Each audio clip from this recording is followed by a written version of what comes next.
Hello YouTube, my name is Daniel and today we are going to take apart the BM-100FX microphone. So let's go ahead and get started here. Pretty solid built microphone, pretty nice, branded on the back BM-100FX. Like the way it feels, of course. So the first thing we'll do is just remove these adjustment knobs for the volume and the echo. Be sure to take note of the position of those so you can put the arrows back where they belong on the sliders. That way you know where it's adjusted to. Later on you can turn them all the way down or all the way up and then just put your arrow where it belongs. So we'll go ahead and pull off the bottom here, just unscrew it. Shouldn't take too much excessive force. We'll take this off, just a little retainer ring, and we'll remove the plate over the body here, and you can see the insides. Of course, I've went ahead and put up a pinout for you for the connectors. It does require a custom XLR connector that has 5 volts power running to it, and of course the audio running back out to your device. Here's a look on the back as well, and a look at the XLR connector. Now if you take a look up close, you can see the screws we're about to remove for the microphone guard. They're up at the top, and here's the one on the other side. You can also see the screw to remove the XLR connector if you really needed to on the mic itself. So we'll go ahead and remove those screws. Again, shouldn't take too much force to get those off. You can see here they're pretty small. I definitely would not want to set those anywhere that you could lose them or take this apart on carpet.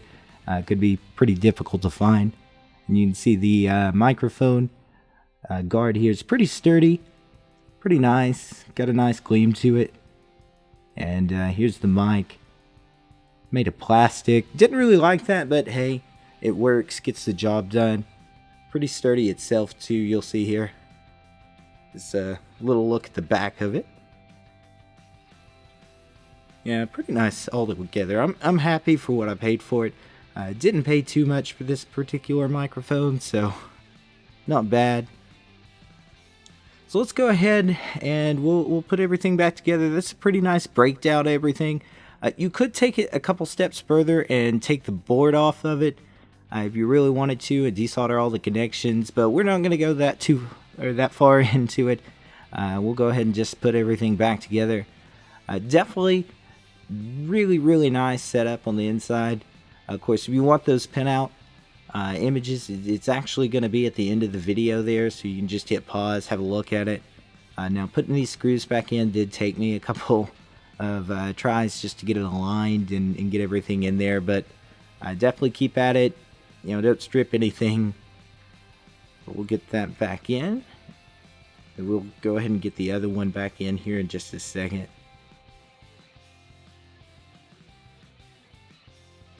And you can see,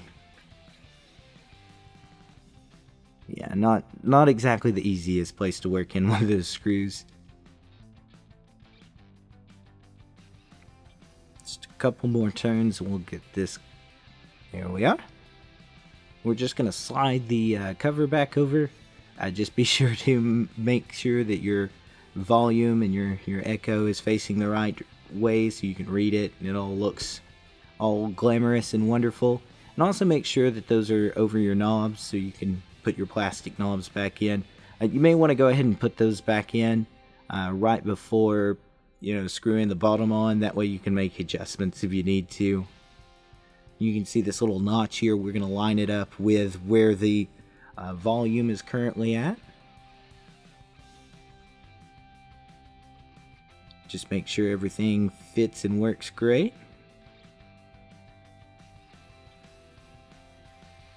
Well, the echo in this case. Get the volume one next.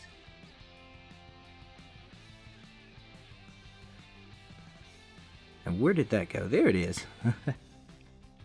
We'll go ahead and put that on. Same thing with this notch. We're just going to line it up, make sure that it goes where it was before.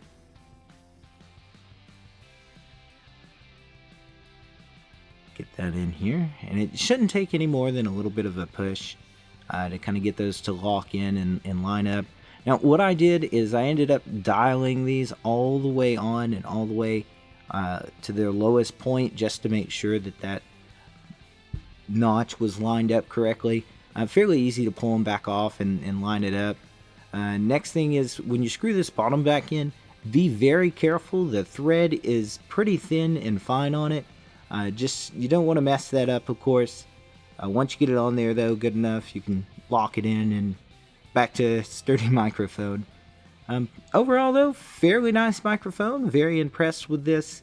Of course, here's the pinout I promised you. Thank you so much for watching. Like, comment, subscribe, give us some suggestions of things to do. We'll go over those. On that second note, this entire video was filmed from that same microphone and recorded, of course. So thank you so much for watching, and we'll see you again.